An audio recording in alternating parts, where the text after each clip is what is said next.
We got started with the podcast today. You forgot I muted us on the OBS. All right. So now we got sound. Yes, we got sound. Yes, Sorry about the late start today. We had some technical difficulties we had to clear out. I've been playing with some settings, so I didn't get a chance to fully test everything. All right. So today, this is episode 4. This is our 4-week anniversary. 1 month we've been doing this. Holy crap, we made it this long. Yeah, bring the mic a little closer to you there. Oh my god. I know. It's your favorite thing. Eat the mic. You got to eat the microphone a little bit. I don't want to do this. Anyway, all right, today on the Spidercast, the episode is called The Fallout. Today we're going to talk about Fallout 76, more issues, more topics, the Nintendo's Creators Program, DJI Osmo Pocket, and why you shouldn't buy Chinese graphics cards. Not to mention, we're going to talk about the 2 famous deaths that are kind of important. I'll let you start the first one since this was a little more of your age group. Yes, this one was definitely my age group, as I remember a lot of the episodes by heart, almost. Yeah, God, And, you watched so much of this. Well, if anyone has not heard, and you've been under a rock for the past week, the creator of SpongeBob has passed away at age 57 from the disease of ALS. Yeah, I believe they call it the Lou Gehrig's disease. I think it's what it's famously also referred to. Obviously, you know, he definitely wasn't that old, and God, man, they've made so much SpongeBob content over the years. They just milked that to death. But you gotta admit, it's still one of the shows from my childhood that are still going strong. You know, every generation has that show that no matter just whether never dies. Well, it's one of those things. Like every kid has this show that they watch or listen to. That it doesn't matter whether you're 10 or whether you're 40. You can still repeat the theme song for this show. That's what this show is. This show is one of those theme songs you will never. Are you ready, kids? Oh my God! I am not gonna sing it. Okay, maybe I'm gonna sing it. Anyway, so yeah, so the creator of SpongeBob dies. Obviously, there's a lot of heartfelt sympathies. And it's kind of an ongoing joke, and we're going to talk about the other person here in a minute because he's also very, very important. They always say famous deaths comes in threes. Well, between Stan Lee, now the creator of SpongeBob, and George H.W. Bush. And it's so weird because we've had 2 George Bushes as president. We had some of them refer to him as George Bush Sr. or H.W. Bush or Bush 41. Kind of goes by, depending on who you talk to, goes. And he also passed away this week at the age of 94. His wife, Barbara, had just passed away, I want to say maybe 6 months ago. Yeah, I think I remember hearing about that. Now the weird thing for me was, like, I asked your sister, I was like, did you guys watch the funeral thing for it? And she kind of looked at me funny, like, no. Wait, there's a funeral broadcast? Oh, they've been broadcasting it online, and because what the thing was he passed away. He lives in Texas, so they Air Force One went to Houston, picked up his coffin, and flew him to Washington D.C. to be for a memorial there. Mm-hmm. And then he's going to be flown back to be ultimately buried. But it was just very interesting, the fact that your school, that's a major thing for a president to pass away. It's not like it happens very often. And for you guys not to have seen it on TV, on your TVs, or not talked about it in your classrooms is kind of a little bit odd in my book, but it's just me. Yeah, we haven't talked about it in my class either. Yeah, I find that kind of strange and almost a little disappointing that, regardless of your political views of George Bush, and I'm pretty mixed on him myself, but I was younger than you when he was president, so a lot of what I could regurgitate about what I know about him is either stuff I've read about him or stuff that I just happen to recall him being famous for. I can't say that I was invested enough at that age to know really the political spectrum that was going on at that age. But it's like I said, it always seems like it comes in threes, and hopefully this will be the last one. Everyone's kind of making the 2018 has just killed tons of famous people. Well, it seems like every year we have more and more of that. But the kind of ongoing joke is that Betty White's going to be next. She's like the Def is using a slot machine, and he's just not getting lucky. No, it's definitely not his. Not. He's getting hated more and more for the people he keeps choosing. Yeah, it's definitely not great. But anyway, so we're gonna move on. Nintendo to end its creators program here in December, which I'm sure you know a little bit about it. But oh yeah, I've seen some definite YouTubers who have made Nintendo videos and go, you know what, this is just going to get copyrighted anyway. Yeah, and the thing is, for anybody who doesn't know, Nintendo, I think it's been a couple years now. I think it started in 2013. I want to say it was like 2015. It's only been a few years. 2015, 2016, something like that. Nintendo started copyright flagging anybody that did any type of videos using any Nintendo game. Which, honestly, I find a bit stupid because that is free advertisement for your game. Well, and we'll get to that part in a minute. But the thing was that their thing was that they were saying that it's their IP, it's their copyright, and these people aren't entitled to do this and blah blah blah. And ultimately, what it was is Nintendo was like, "Ooh, we can get into the money game." These creators are making millions of dollars on YouTube, and not all of them. Well, not all of them, but there were some big ones that were, a lot of them. All they did was stream Nintendo games. There was if you want to call it a market for that content. And Nintendo basically got greedy and said, if you want to do videos with our product, then you're going to pay us for it. So YouTube typically takes about 30 to 40%, and then Nintendo wanted 35-40%, depending on the basically depending on the who it was. So basically, they would only get 20% of what was ever made. Well, it's like, okay, say if it, and I'll use a generic number. So say if it was $1, if a creator made $1, YouTube would take, let's say 35%. So YouTube would take 35 cents, and then Nintendo would then kind of worked as what they call an MCN, or a multi-channel network, and they would take another 40% or whatever that ended up being off the top of that, and then you would get whatever's left, which is basically the last 20%. It doesn't exactly work out that way, but yes, sort of after taxes.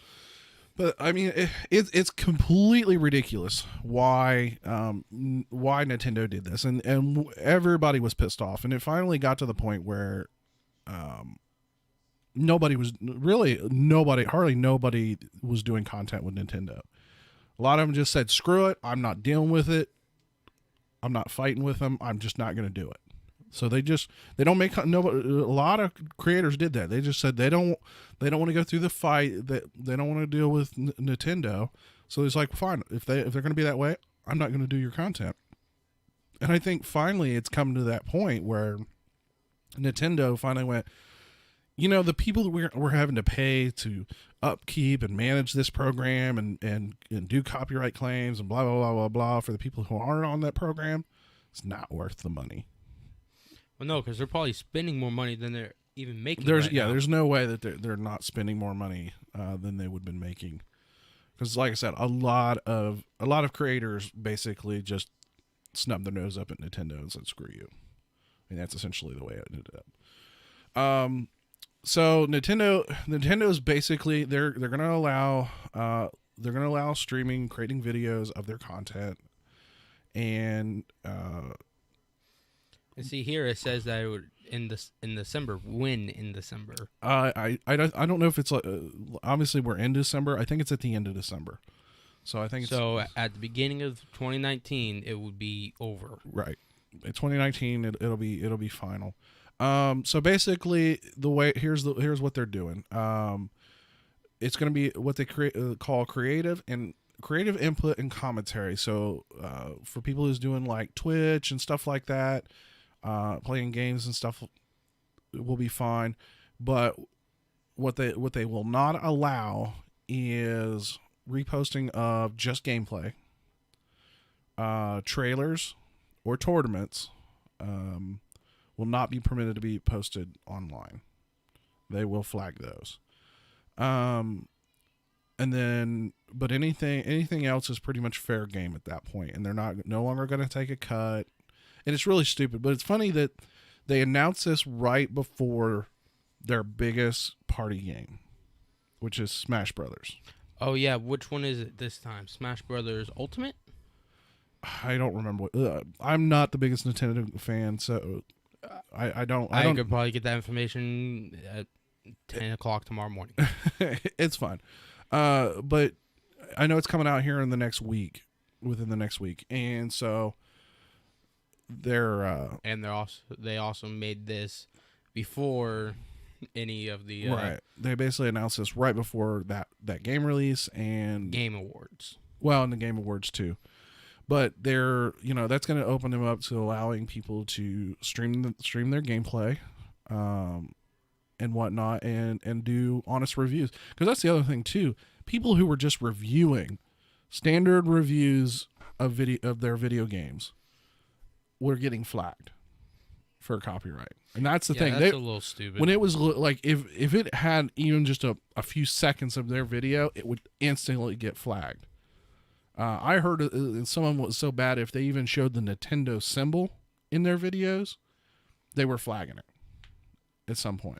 When it first, like, they first started going heavy on it, it was bad. People were getting flagged for all kinds of stupid stuff. So now, and I think Nintendo that's when you can tell Nintendo got desperate. Yeah, well, Nintendo is finally wising up that, having good press, there's obviously more than your standard IGN stuff like that. And even then, I can't recall the last time I saw IGN do a YouTube video with Nintendo product. Yeah. So I mean, the only thing I ever seen is when Nintendo has strictly sponsored a content creator and go, hey, we want you to advertise our stuff. Right. And for the most part, that's the only time you ever see that. But so it's a good thing for the gaming market. It also set a really bad precedent. And the problem was that nobody had the kind of money to fight them on it. Because really, it fell, what people were mostly doing fell into the fair use. There were a few small exceptions, but most of it would be considered fair use, or especially the ones that were critiquing or reviewing a game.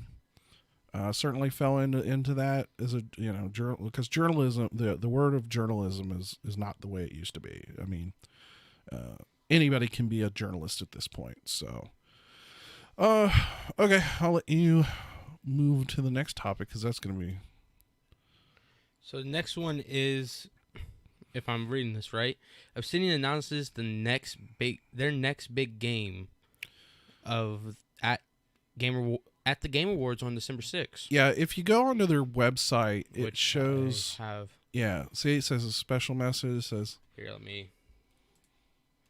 There you go. It shows this. There's a couple of versions of this that will pop up. Which you'll see it says like anti-Cleos and what. There are different sort of versions of that type of. Stay tuned for a special message from Auntie Cleo. Live December 6th at the Game Awards, and it gives you a timer of how long you have until that announcement. Yeah, they're especially going to make a big announcement for whatever their next game is. A lot of speculation on what it's going to be. I was kind of hoping you were going to get to sit down and do a live commentary for this, but unfortunately you have other prior. Mute that. I can't really do that. Mute that. Okay, that's fine. Yeah, I don't want to get flagged. Oops. I had no idea that would happen. I hadn't listened to that with audio, so I didn't know that did audio either. But that's why you don't hit skip on stuff you don't know what's going to show. So anyway, yeah, there's going to be a big announcement. There's going to be, actually, I think there's, what was it? I heard today there was going to be there's going to be a couple of big announcements at the Game Awards on the 6th. Fortnite is definitely doing an announcement. Yeah, Fortnite, that was the other one. Is going to do some type of big announcement that's not related to Season 7. And my speculation, because there have been a few tweets, and we were talking about this earlier, behind the scenes. My speculation is that it's definitely going to be Save the World's going to get announced, because it said this is going to change worlds, keep game by your side. Did it not? I believe that was the extent of the video that was, or the announcement that was made. Ultimately, we're going to see, like I said, I was kind of hoping you were going to get to do a live commentary video. Yeah, sadly, I have other arrangements that night. He has school things going on that night. So we will end up watching that, though. And I'll probably try to do that Friday night. Yeah, we'll watch it and then probably talk about that on the next episode of this podcast. So basically, stay tuned for the next episode. We're gonna have more news coming from the Game Awards. Let's talk real quick. The only thing that I want to pull up, go back up to the. All right, let's go to the Game of the Year. Let's do our choices. Nominees for the Game of the Year. Yeah, let's do nominees for the Game of the Year. Okay, right. Here, let me put this up on. There we go. All right, so okay, here we are, people. Nominations for Game of the Year: Assassin's Creed Odyssey, which I think might have a decent chance. Yeah, that would definitely have a chance. Assassin's Creed games always have a decent chance at it. Celeste, I don't know. I have not heard anything about this game. Yeah, I don't know anything about that. God of War, made by someone named Matt Makes Games. Oh, I'll probably have to see who else, like what other games. Yeah, that's an oddball one to me. God of War, I think's also got a really good chance of winning. God of War. It was a very popular title this year. I think Marvel's Spider-Man's got excellent reviews this year. Yeah, they're definitely up. Spider-Man's definitely like top 3 out of this bunch. I'm really hoping we're gonna possibly get to play that after Christmas. Hint, hint. Keep an eye out on the Spider Area 713 game streams every day of the week. Yeah. Monster Hunter World. That's been a reasonably popular one, but it's still was a major craze. I can't talk. Yes. I think it was this summer, like yeah. Late spring, early summer. Yeah, it was a kind of a close to mid-year rollout. I know it's a fairly popular game, but I don't know if it's popular enough to make Game of the Year. I don't know anyone who still plays it. Yeah, I think that was one of those ones. Now, Red Dead Redemption 2 is my choice. I think that's going to win Game of the Year. Okay, but for me, it's between, from stuff I've seen, it's definitely between God of War, Red Dead Redemption 2, and Spider-Man. Those are the top 3 contenders. I would say my top 2 choices is going to be Red Dead Redemption and God of War. Even though I haven't played either one of those games, admittedly, based on reviews, based on what I have seen about those games, and I would say both of those games are on my Christmas list. Maybe, kind of. More like God of War, I want to play, but it's not one of those ones it's not like a whole buy a console buyer for me, but. Spider-Man, like I said, is another one of those ones I think is high. I think if I had to pick a top 3, my choices would be number 1 would be Red Dead Redemption 2, 2 would be God of War, 3 would be Marvel's Spider-Man. I think those are the 3 top ones that have a. Now, if Red Dead never got released this year, and like they waited till like beginning of next year, God of War and Spider-Man would be battling it out. So I've seen a lot of people who said, God of War and Spider-Man were fighting, and the next thing you know, Mr. John Marston came in and shot both of them in the head and walked away. All right, so who do you think's going to win? I think it's Red Dead Redemption 2. That's hard to say. Pick the one you would pick for vote. What one would you vote for Game of the Year? The nostalgia, definitely Red Dead. Red Dead. What would be your second choice? If Red Dead wasn't on the list, what would be your second choice? If Red Dead wasn't on the list, I would have to say, and this is my personal opinion, fight with me in the comments if you want, Marvel Spider-Man. Yeah. Like I said, I could see that. It's definitely on what I would consider the top 3 of the list. But I think, yeah, to me, at least based on the hype and all that, I think Red Dead Redemption is going to win. But all right, let's see. Let's you might want to switch the screen tab. What was that? Yeah. All right. So, oh, wonderful, wonderful Bethesda. You know, what is sad is This is like really sad. After we had the giant screw up nuke ending servers. Well, no, we had this giant backlash from Blizzard. Like, Blizzard ought to be thanking Bethesda right now. They ought to send them a fruit basket. They really should. Because Bethesda's really taking all the heat right now away from Blizzard. Oh my God, Bethesda can't. Can we say this is nuclear radiation heat? I mean, it is just, they cannot not screw something up. Okay. Okay, no pun intended here, but Bethesda's causing their own fallout. Yes. Which is the title of the episode for a reason, because this is going to be a huge topic for the episode. So Bethesda Fallout 76 maybe be looking at a class action lawsuit over the refund policy. Partly because I think part of this becomes over the fact that the one guy who had legit emails from Bethesda, first they said, yes, we will be happy to do it.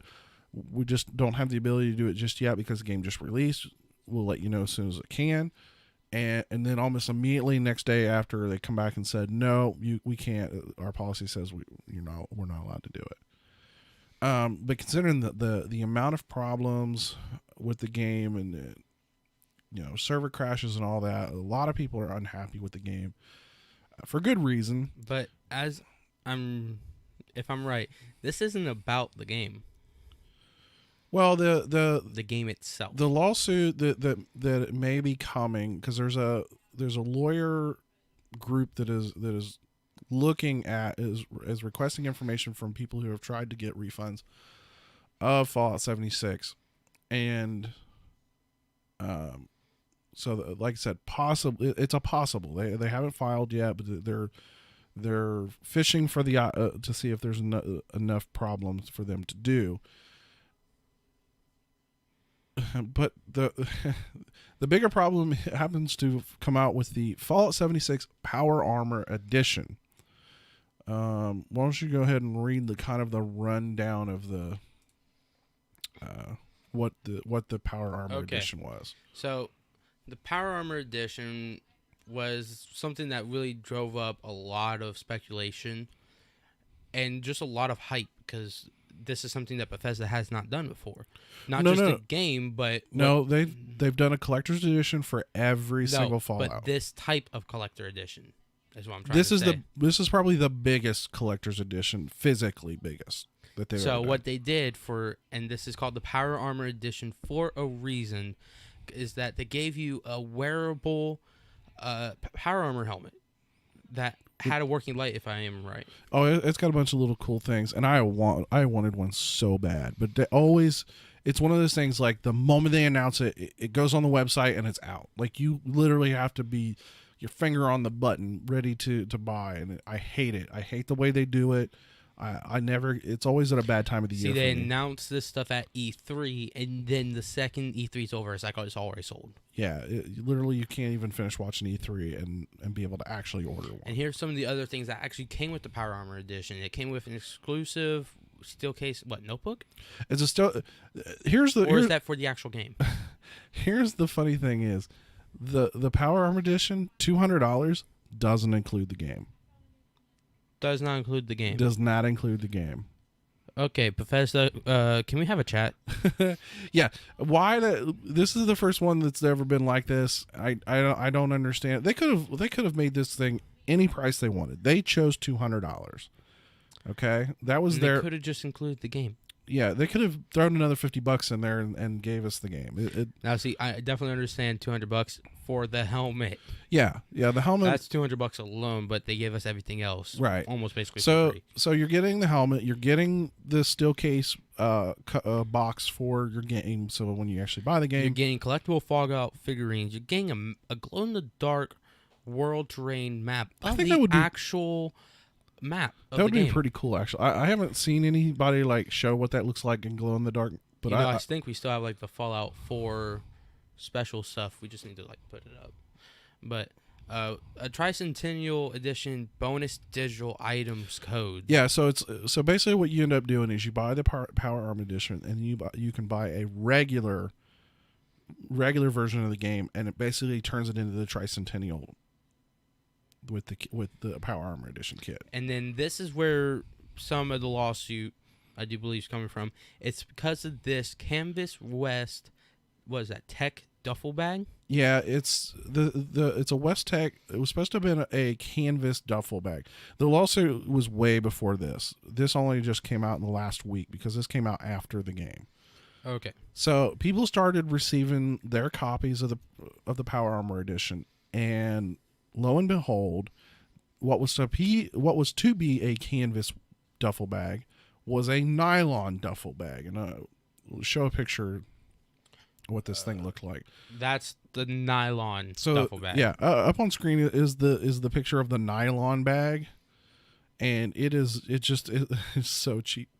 It's almost like real thin, like $20. Okay. Like a $20 tent type of material. This looks like the kind of duffel bag I use for weightlifting. Well, I mean, I go put in a pair of change of clothes, and I go weightlifting. and the thing is, it's like the reason fans obviously were upset is because you saw in that advertisement that we showed, it specifically said canvas bag. Now, see, I have no idea what a canvas material is. You know what a military bag looks like? Yeah. Green, like that green army military bags. Yeah, the dark forest green. Right. You know what those look and feel like. That's what they're talking about. That thicker, almost like your jacket thick material. Oh, okay. So yeah, much thicker material. This was like the $20 kid tent nylon. Oh, it was that cheap nylon. yeah, Okay. yeah. That's what it is. Okay, now I can see why people are mad. So at first, the first response back from Bethesda when people started questioning, hey, this is not a canvas bag. So the response from Bethesda was, we're sorry. Yes, it's not the canvas bag that was originally shown in the advertisements. And that's the thing. This was advertised as canvas. It said that it was in the media picture that it was a prototype and that it was too expensive to make. And then after some backlash, people said, or the answer was, we're not planning on doing anything about it. That was literally their response. We are not planning to do anything about it. Why would you say that to your audience? Yeah. So The people who play your games. well, the thing is, back people. to Blizzard when they said, "Don't you have a phone?" The thing It's is, just the second stupidest comment I heard Yeah. from a game company all year. well, and the thing is that, like I said, they can make these things almost any price they want, and fans are going to pay it. They sell every time they put out one of these collector's editions. So right after they started getting some backlash, and then Bethesda came back and said, "Okay, well, all right, we'll give anybody who bought that set, we're going to give them $5 in Atom currency in Fallout 76." Which is absolutely nothing in game. Yeah, it's not that you can't buy anything, but almost nothing is $5 worth of atoms. It's all $7 mostly and up, and fans were just livid. So a couple days goes by. Obviously, this is getting a lot of press, a lot of videos talking about how horrible these bags are, and then Bethesda came back and posted on their Twitter channel or Twitter page account, and said that they're currently finalizing production of the replacement canvas bags. So they're going to give canvas bags, but you have to go to a certain website and sign up and show proof that you purchased it. I don't know what they're asking for specifically, whether it's a receipt or something, and they're going to give people the canvas bags that they were promised in the kits. For one, this should have never happened. Yeah. Pure and simple. If they before they even had released the media pictures and said there's going to be this kit, they should have already had pricing in place. They should have already known what this stuff was going to cost. This was some bean counter who was like, we're not making enough profit on. Maybe they're only making $20 or $30 on these. That's probably the most they're making on these things is $20 or $30. And then it's like, well, if we substitute the canvas bag for a nylon bag, we're getting an extra $5 more or $10 more per unit. And this is a problem. This is the kind of thing we bitch about EA. This is the kind this is something I expect from EA. This is not what I expect from Bethesda. Oh no, because EA they screw over their fan base nonstop, and yet the fans still take it. Yeah, they don't Bethesda, care.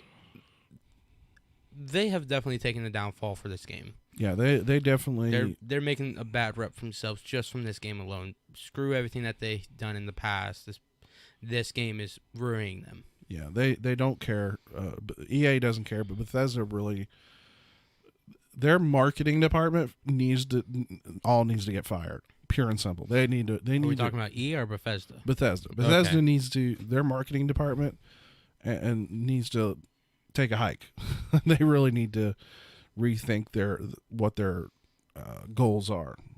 And I've always been the term of, if you build it, we will buy it. And you build a good game, we as fans are going to buy it. And it doesn't matter whether it's a beloved franchise or a new game series. If it is a good game, people are going to buy it, and they will. Especially if it's by a good company. Yeah. Well, and the thing is, a company that's known for their games. And that's the thing that these places are all they're trying to milk out as much money out of us as humanly possible, and they do, unfortunately. One of these times we're gonna have a whole episode on microtransactions, because that's a rabbit hole that will just take a whole episode. That's basically just put EA over that episode and we're done. Yeah, we'll just put EA with a big slash through it as our intro sign. But yeah, so hopefully, I'm really hopeful this is kind of I won't say this is the last we'll probably talk about Fallout 76, but hopefully this is the last of the screwing over the really fan base, pissing off the fan base. Hopefully Bethesda comes up and just says, you know what, we made a mistake, we're going to fix it for you. Yeah. All right, so moving on to the next topic, DJI Osmo Pocket. This is the most piss poor announcement they could have ever made. And I'm excited for the product. I've seen at least some pictures and a little bit of video of the product. Like I legitimately want to buy one, but I don't know what the deal was, but we saw the packaging. We saw pictures of the packaging almost a week early that somebody released. Like, they did a horrible job of keeping this thing under wraps. So almost a week before, we knew exactly what this thing was. We knew exactly. A week before it was released to the public, or a week before it was announced? It was announced to the public. Okay. I would say the only thing is that I think they picked a horrible time. This should have been announced in November, coming out in December. Before Black Friday. Yeah. This should have been coming out the week after Black Friday, or maybe the week of Black Friday at full price. I would say week before Black Friday, so that people could get it and then start.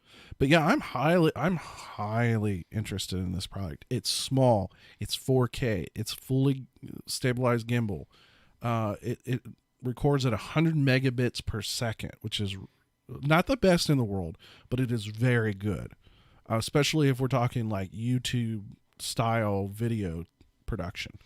But this thing is so small, and it's got different attachments where you can attach your phone to it, or you can attach it to a tripod, or okay, then here's a question. Do you think this would throw GoPro out the window? I think this is a legitimate GoPro competitor. I think this is even a bigger competitor to this. To me, this is a more compelling product than their other 4K gimbal that they have. The bigger one with the built-in that not the one that takes the phone or takes a GoPro, but the one that's actually got their camera on it. The same one that comes in one of the expensive drones. Okay. this to me is a more compelling product. It's $349.99, which is not cheap. It's certainly not cheap, but for a full 4K built-in gimbal that you don't have to put your phone in and all that good stuff, it is a compelling product to me. I think it's going to be a YouTuber's dream. It's small, for vlogs and on the go. Yeah, it's small, it's compact. It's going to be easy to put it on a little tripod, or it even comes with almost like this handle that you can sort of attach to it, so you can make it longer, stretch it out a little bit. I think that this is going to be the selfie video cord. Yeah, it's absolutely going to be a YouTuber's product. This is definitely for the YouTuber, vlogger, and but I'm excited. I'm really thinking about trying to get one after the first of the year. If I do, I will do a full review, and you can find that on Modern Vintage Media if I ever start really producing content for that channel. Isn't that like the one channel you have not done anything for? Honestly, with the exception of posting your VODs of this, I haven't. In the videos that we did a while back on E3 for E3, yeah, I haven't posted hardly no product or no videos on that channel. But I am hoping to do more onto that channel coming this year. So, but yeah, really compelling product. I think it'd be. I want to see some more reviews on it for sure. But I'm really thinking about it. It's really, really compelling to me. So, all right. I'll let you say what the. Okay, just for this next one, I'm just gonna say flat out: be careful what you buy. Not everything is what it says it is. I mean, for this one, a friend apparently bought this card from Walmart.com. Walmart of all places. Yeah, you think Walmart would be safe? Yeah, that would literally check where they're getting this stuff from. But it was a Chinese knockoff of a GTX 964 gigabyte card. And I don't blame this friend of a friend, and I made the joke when I posted it on Instagram, and if you want to follow me, it's at MyDoneLife. I posted this on Instagram, and it was like, I'll show this on stream real quick. It's kind of hilarious. It's like friends don't let friends buy cheap Chinese graphics cards, and yeah, we'll show it here and on. From this, I mean, if you're not looking at the dang fan, what are you doing? Yeah, the first thing when some questions about why this graphics card ain't working came into play, and the friend of a friend was starting to ask me questions. He's like, I'm not sure what's going on, and I started asking questions, and he started sending pictures, and I'm like, oh, I know exactly what the problem is. First up, you can see the Chinese symbols on the graphics fans, and this is some no-name Chinese card, and this is a problem. This is a problem we have all the way around. You can find stuff like this on eBay. I'm surprised this made it on Walmart.com. This product should never have been. But this is a straight giveaway. It says GeForce GTX 964 gigabyte. But GeForce always has their logo and everything. You look at this and you're looking dead in the middle of those fans. Before you even put it in, why are you not seeing the Chinese writing? Well, and the thing is that when you're looking at this type of product, yeah, you're right. GeForce is normally on it somewhere. You'd never buy a graphics card that doesn't have a proper brand name. If it's not, if it's not Gigabyte, it's not Asus, it's not, XFX or, one of the big major makers. If it's got like literally no physical branding on it, be highly suspicious. And the problem with these cards is a lot of times these are reject cards that somehow get bought up, and then these Chinese companies will, re-sticker it or whatever, and then throw it out on the market, because the Chinese market doesn't care about things like copyright and things like that. So the friend of a friend bought this card for $75, and it sounds like a good price. And a GTX 960 is not a half bad card. Our friend Doc has one in his. It's not a bad card by itself. Yeah, there's usually like GeForce right here along this. Now we're going to show a back-to-back picture. Now, if you look at this picture, everything looks fine. You see a DVI, you see an HDMI, you see a little fan, You got the dual plug-in port fan. right You here get the for plug-in the port. power Now here's supply. the first problem, and let me tell you at first what was not happening. So he put the card into his girlfriend's machine because he bought it for her machine, and he powered it up, and it just beeped at him. No, like the monitor wouldn't turn on. It monitor would turn on and turn back off. Nothing. And so he sent some pictures, and I immediately knew what was going on with it. So show the picture. Okay, here we go. And you'll see where it's circled. And this was the first bad indication. A GTX 960 requires at least a minimum 6-pin. Most of them had 8-pin connections, but a minimum requires a 6-pin connection. So it requires 75 watts that comes out of the PCI Express slot, which is there on the left, and then requires another, which is 6-pin, I think is another 75 watts. So like 150 watt available power to the graphics card. And as you can see, there's something obviously missing. Yeah, here. there's something missing in this graphics card. Can you tell us what's missing? So I'll make sure to update everybody once we know he's going to end up sending it in for return. So I'm very curious about what they give him. Because the thing is, if you look at the advertisement, this is not sold actually by Walmart. This is one of their third party filler companies. Here, where does it? Sold and shipped by So Watches, something like that. Yeah, So Watches. So yeah, I'll let you guys know what happens on the return side of this. Obviously, being through Walmart.com, they have to follow certain rules as far as returns. Like definitely having all their parts on the darn. So I will let you know how the return goes. But man, this is just horrible. Never buy one of these type of graphics cards, and definitely don't buy this graphics card. This is okay. This is a fair warning for this card. Make sure you check. Look at the pictures. Look at everything you possibly can before buying anything. Buy a proper branded name. Definitely do your research on any card to make sure, or any part at all, to make sure it isn't some scam. Yeah, and maybe if it had a power connector attached and he plugged it in, was able to plug it in, and it might work just fine.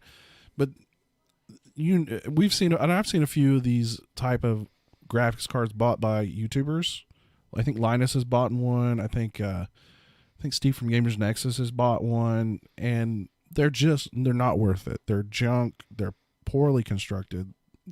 Like I said, a lot of them are rejected graphics cards from other makers, and then somebody just throws on a cheap Chinese fan and heat sink on it and tries to resell it and make some money. So yeah, don't buy these things. Really don't. All right. Switch back there. Let's see. I think we got one. No, I think that's it. Oh, that's it. So yeah, definitely tune in next week when we talk about the gaming awards.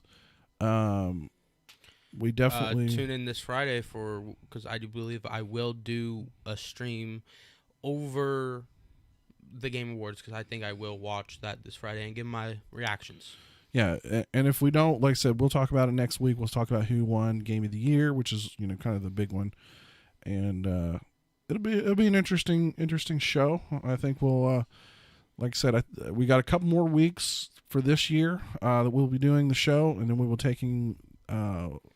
we'll be taking off for Christmas. Yep, we got 1, 2. Yep, we got 2 weeks left. Yep, we got 2 more episodes for the year. And then we're taking a week off for that Christmas, and then we'll be back on the new year. So yep, next week we'll talk about Game Awards. I'm sure there's going to be lots of other topics. I think I've already started doing the sheet on that one. So thank you for everybody who's watched. This is the Spidercast. I am Travis at My Done Life. And I'm Austin at SpiderARA713_Wookie Cookie. We will explain that jokes at some point to everyone. Yeah, we'll explain that at one point or another. Thank you. If you're listening to this live, you can see us on twitch.tv/SpiderARA713. We're also on most of the major audio podcasts. Except for iTunes. I know we're not on iTunes, but almost all the other ones we are. You can just search Spidercast. We're on most of those. And then you can also see the replay of this show on Modern Visions Media. I wish I had a shortened URL for that, but I'm not big enough for that quite yet. But do a search for Modern Visions Media. You will find us. So thank you for everybody. Have a great day. Have a great week. And we'll catch you next week. Yep. Love y'all. Keep coming out for this. Or, if you like this, drop a follow, subscribe, whatever. Daily, can't talk. I'm writing this off as I think. But definitely jump in for the gaming streams that I do every day. If you do like how we do this, it's every Tuesday, as you heard us say.